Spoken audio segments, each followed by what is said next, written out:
கடைசியாக நமது அரசு ஊழியர்களின் நலனுக்காக பழைய ஓய்வூதிய திட்டம் மீண்டும் வழங்குவது குறித்து நமது டிவிக்கு அரசு கனிவுடன் பரிசீலித்து மதிப்பீடு செய்யும். அடுத்தது 5 அல்லது அதற்கு மேற்பட்ட ஆண்டுகள் தொடர்ச்சியாக அரசு பணியை நிறைவு செய்துள்ள அனைத்து தற்காலிக ஆசிரியர்கள், செவிலியர்கள் மற்றும் எழுத்தர் பணியாளர்களை நமது டிவிக்கு அரசு பணி நிரந்தரம் செய்யும்.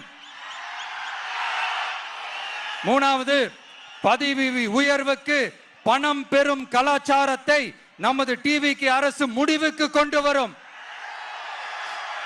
அனைத்து அரசு ஊழியர்களின் இடமாற்றங்களும் வெளிப்படையான மற்றும் கால வரையறைக்கு உட்பட்ட முறையில் நடைமுறைப்படுத்தப்படும். 4வது, காவலர்களின் அடிப்படை மாத ஊதியத்தை 18,200 ரூபாயிலிருந்து 25,000 ரூபாயாக நமது டிவிக்கு அரசு உயர்த்தும்.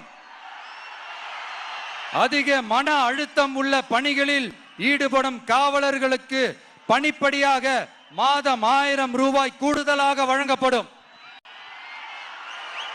காவலர் நலன் மற்றும் பணி நிபந்தனைகள் சட்டத்தை, அதாவது police welfare and working conditions act, நமது டிவிக்கு